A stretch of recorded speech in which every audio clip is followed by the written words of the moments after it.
It's amazing how many times I went into the stores and they will take and mark a bill, especially the 20s and on up.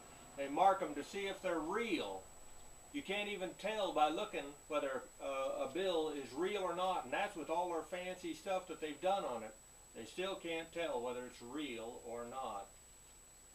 With that in mind, I'd like to talk to you about something else on the same line, and that's with silver and gold. I knew a gentleman here in southwest Nebraska. He's dead now, but he was a good old boy, but he was a jeweler and silversmith and rock hound.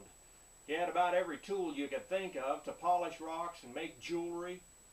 He had presses and lathes and milling machines, but he had made himself a stamp. I was in his basement numerous times, and that stamp was a metal stamp, and his press, he'd put it in the press and he could stamp down on any metal a metal stamp, and it could say whatever he wanted it to say on that given stamp that he would make. When I was down there the first time, I noticed that he had blocks of silver, and I walked over and picked one up and it felt heavy, but yet it was about 1 pound in weight. And to be exact, it said it was 12 troy ounces of silver, 999 fine. And it had a commercial manufacturer look-like stamp on it and everything. It looked as real as anything you could imagine. He had about 30 of those 1 pound bars there. I said, man, that's kind of dangerous leaving that out. You know, if somebody break in, they'd sure steal that. And he says, I hope they do. And I was, what? And he said, if they steal that, that means they don't get my good stuff. And I said, man, there's still money sitting there, you know, 30 pounds of silver. Even back in the old days, that an ounce of silver was about $6 an ounce. And except for when the Hunt brothers tried to corner the market that time, and they got up to about 40, I think. Be that as it may, he said, that ain't silver. And I looked at it and said, well, it says it. And he said, he showed me the stamp that he had made. And the metal was actually a combination that he had put together of tin and lead combination. And boy, for all intents and purposes, it looked like silver.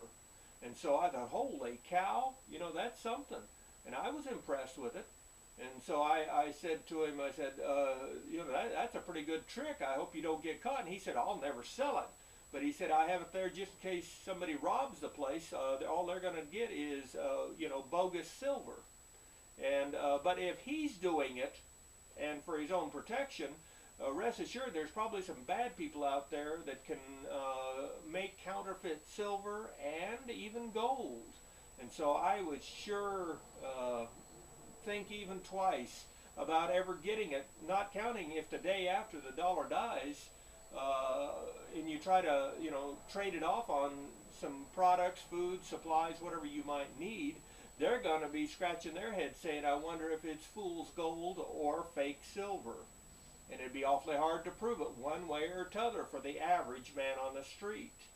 So keep that in mind, that maybe you better be putting your money in other areas, including tools or seed or medicine or heavy winter clothing, rather than just silver and gold.